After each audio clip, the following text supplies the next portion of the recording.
Hey everybody, I'm Philip Gutierrez with Kensington. I'm actually the Regional Product Manager for Data Protection and Docking. I really have a really cool thing I wanted to talk about today. I'm here with our one of our main partners at Synaptics, Mr. Willie Wei.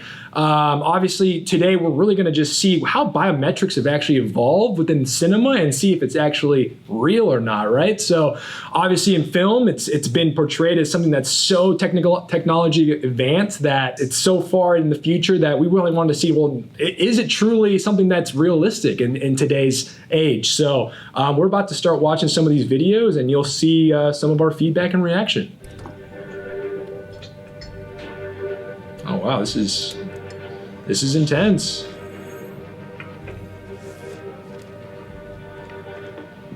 Good evening, Mr. Hunt. So I think the first scene that we saw with Tom Cruise in Mission Impossible pushing his hand down on it looked like a record player. Definitely not something that we're seeing in biometrics today. I don't know, Willie, do you have anything else to add there?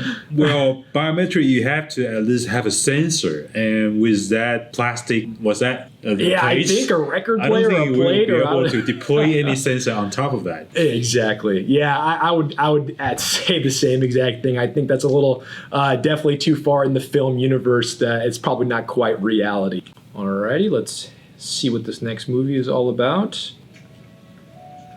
Oh, Minority Report. Love this movie. Tom Cruise. Hello, Mr. Yakamoto. Welcome back to the Gap. So it looks like in this scene, they're using retina to identify who the person is walking through the mall, right? So I remember watching this movie for the first time thinking this was really awesome, but I think at this point, I don't know if technology is at the point where it's able to recognize retina, like it literally in seconds and nanoseconds of a time to be able to capture the identification of a person, especially without the pre-enrollment that Willie had mentioned in the past. I don't know, your thoughts, Willie? Okay, if the pre-enrollment is done, the thing is actually more realistic. More realistic? Than the previous ones. Yeah. Because the retina today actually good quality enough a sensor, you should be able to read the retina very quickly. Yeah. Good. That's great news because I love Minority Report, so I'm glad that we're getting closer to that world. Alrighty, so we're going to start watching the next film.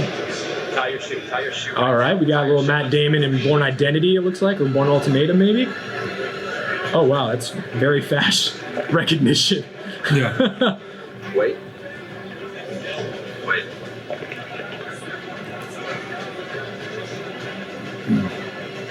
I'm going to walk by you. I want you to move along the far wall to your left.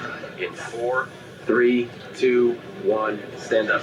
Yeah, so again, at that speed, I don't know if we're quite at that level of being able to authenticate someone at that fast, and especially in such a high density area. I don't know. What are your thoughts, Willie?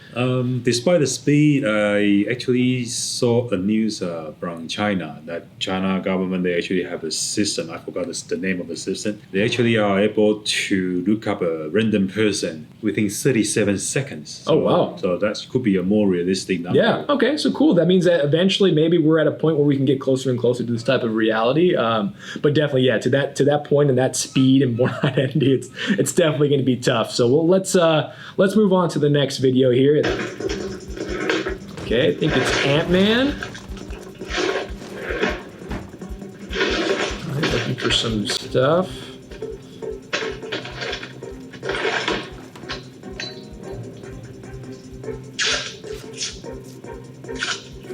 Oh wow.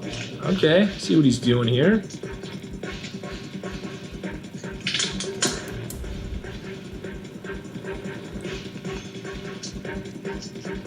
So I think before we continue on with the scene, it looks like to me he's probably trying to make a spoof, right? So for the viewers who don't know what a spoof is essentially a way to find a print or use an object to steal a print or some sort of identification, so that way you can have an access point to that device, right? So it looks like at this point he's using a ring to make a spoof of potentially how the finger size is. Does that look right to you, Willie? Right. I mean, we'll continue on with the video and see what he does next, and hopefully we can figure out what he plans on doing here.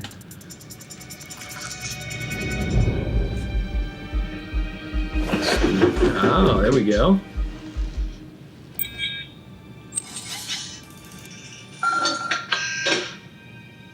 Oh man. No alarm times it. All right, very interesting. So he actually used the spoof to authenticate himself into the door device, right? So actually, in reality, that's kind of what people are doing to hack into people's devices, right? Creating these, inanimate objects to access that device, right? So the really cool thing with Kensington Synaptics technology, and specifically within our Verimark fingerprint solution, we actually have anti-spoofing technology in there. So if people were to try to do that and steal your fingerprint, they wouldn't actually be able to have access to it, because we actually have machine learning within our fingerprint dongles that allow it to say, hey, that's not a real finger. You can't access this device. I don't know. Any other thoughts there, Willie? Well, what you say is absolutely correct. And the only thing I would argue is the quality of the spoofs, because of taking the spoofs off the sticky tape and making a spoof, the quality would not be so good. So I bet he will need at least 10 to 15 times to have a successful login. Yeah, wouldn't definitely be a first try and be able to hack into something. Totally agree with you there. So yeah, I mean, this was really awesome in general, just to see all these different videos and how their approaches have been with biometrics. But good to know that with the help of a Verimark solution for today's environment, we can definitely keep stuff like this, like an Ant-Man, from ever happening. So thank you again for everyone's time today. I greatly appreciate it.